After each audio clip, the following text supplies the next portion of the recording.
Jarrett Krosoczka's acclaimed graphic novel memoir, Hey, Kiddo, was a National Book Award finalist. It detailed his often painful childhood as the son of a heroin-addicted mother and absent father.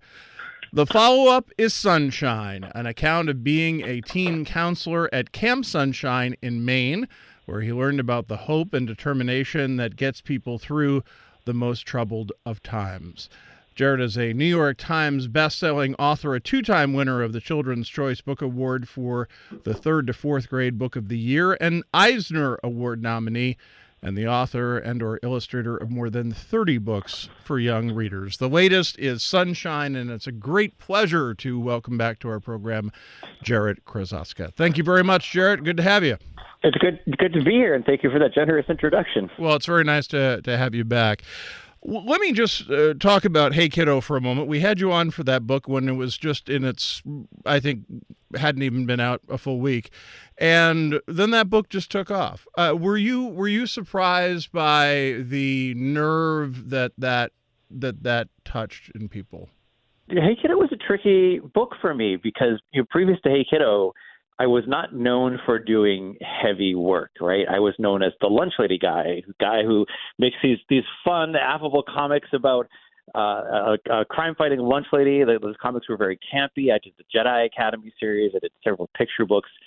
So I had a lot of anxiety going into Hey Kiddo's release because I had this gnawing feeling that oh my God, am I just shooting myself in the foot? Am I going to just be disastrous to my career?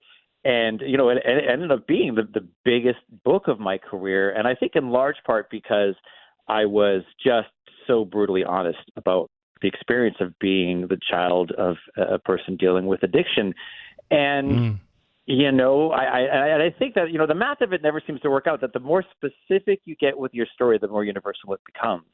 And part of my reasoning for writing Hey Kiddo was the amount of young people who would make those connections with my biography of them dealing with having an addicted parent at home. And so I was surprised by just the amount of all of the awesomeness that came from it. New York Times profile, it was on with Terry Gross, it was on the Today Show. Right.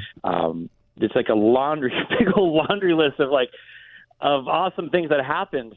So I was a bit gobsmacked, that it was indeed not something that was a disaster for my career, but was the biggest thing to happen to my career, I guess. So then this book comes, and it's a similar style, but I guess a poignant story, and a personal story, but a lot of the groundwork's already been set, right?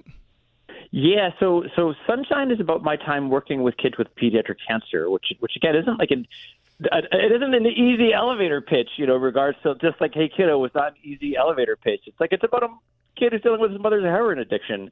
Oh, this one's about pediatric cancer. So I delve deep into some really difficult subject matter. Now, in regards to, like you said, now I've known for Hey Kiddo, right? So it's not that much of a shock to people that I'm doing something that's really heavy. And Sunshine definitely dovetails into Hey Kiddo because originally it was a runaway chapter in an early draft of Hey Kiddo. And that runaway draft became a passing mention on just one page of Hey Kiddo, the experience of having worked at this camp. And so, if one is a stickler for a chronological timeline, they could read Hey Kiddo up until page 266. Stop, read 240 something pages of this, that is Sunshine, and then return to the remaining 80, 90 pages of Hey Kiddo.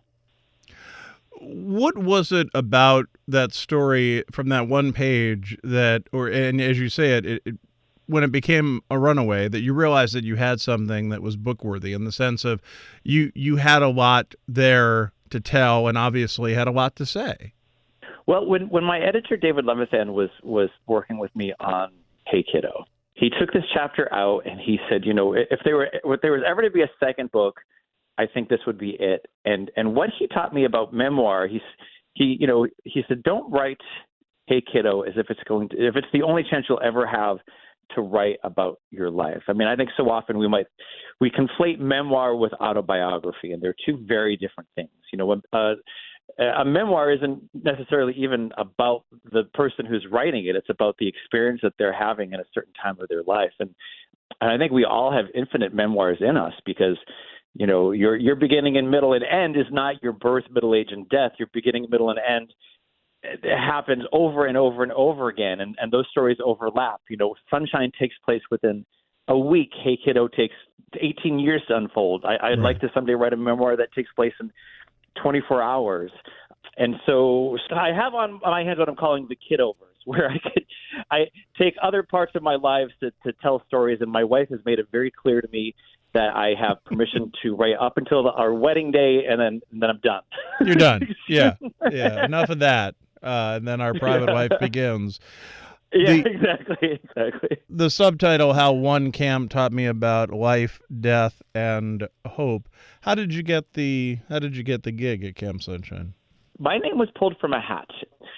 I went to high school. It was a Catholic high school, and there was a huge focus on servitude and volunteerism. And every year they would send groups of seniors to Camp Sunshine, and it was such a part of the culture that it was in the yearbook. Like the yearbook had a spread of Camp Sunshine. And so when you're coming up in this high school, that's something that you always have your eyes on. I'm like, that would be really cool to do. And, like about 100 or so students piled into the first informational meeting, and they could only send 30, 40 students up.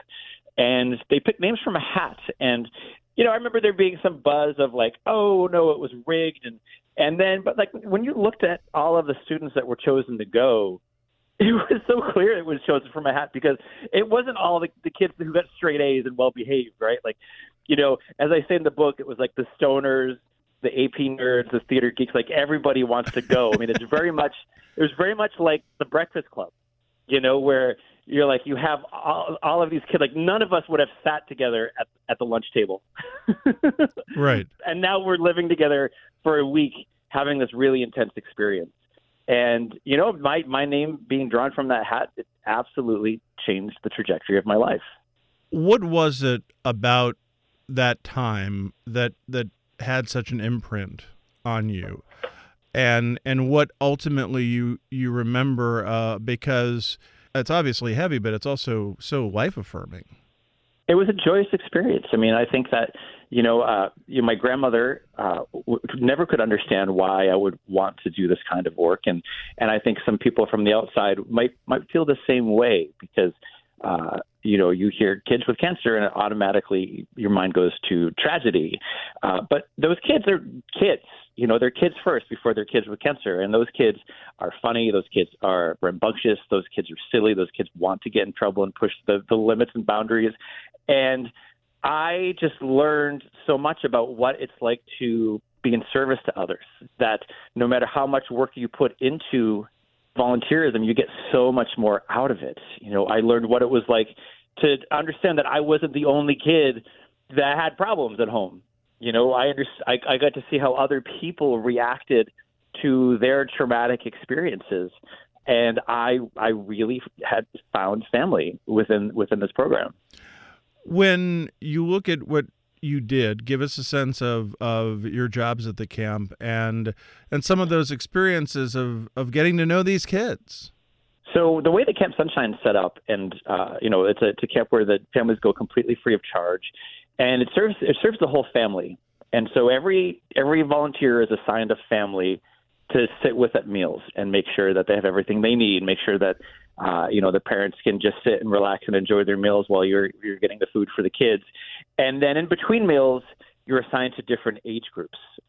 Some of my co-counselors that I went up to volunteer with worked in the tot lot with the toddlers. Some worked with babies. Some worked with the 7 to 12 group. And I was assigned a one-on-one situation for a boy who was in the teen group. And a one-on-one camper is a camper who has such physical needs that they have to have one counselor near them and helping them at all times.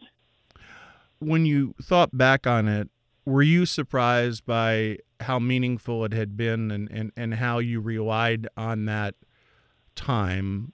Maybe you didn't think about it consciously, but as you look back on it, realize what an impact it had. Yeah, I mean, I was obsessed with the work, and I definitely, when you have a macro view of everything, and you could see, you look at things a different way. I mean, I can see how I was so grateful to have a family outside of the family that I came from, right? Because the family that I came from, while loving, was pretty chaotic. And even from like a perspective of my work as an author and an artist, prior to that, I wanted to do like these really dark, violent superhero stories. And that's at that point, I was like, oh, like I was drawing for the kids that whole week. And I remember coming home from that, like, I think I want to create stories and illustrations for a young audience, for kids. When you think of what those kids were going through, you're going through your own trauma. I mean, is there an understanding that you had that perhaps another kid would not have had? I think so, and I think I remember feeling that at the time too. I mean, I was a kid who knew what it was like to yearn for childhood while you're still in a small body, right? So that is absolutely something that I think a big reason why I was able to connect with those campers as I did. I mean, obviously, I no idea what they're going through medically, but just the general concept of this, just being a kid dealing with uncertainty was something that I fully identified with. What has it been like since the book's come out? And I assume you hear from people that you had a connection with from that time. Oh my goodness, I do. I mean, well, any camper whose name or likeness is in the book, I reached out to get permission either directly from them or from the survived family. And the magic of social media, I have maintained contact with several of these families, and I had maintained contact with them before social media, before the advent of social media. But with this book tour, not only were there planned visits, the main family that's featured in the book and that boy in the cover, his family attended the launch event here in my hometown of Northampton, Massachusetts. But then on some stops, I was surprised by campers and families that came by who were like, there's no need to contact Jarrett. We know he's going to be there. We're going to watch his face when we walk in the door and surprise him. And there have been so many beautiful moments like that on this book tour.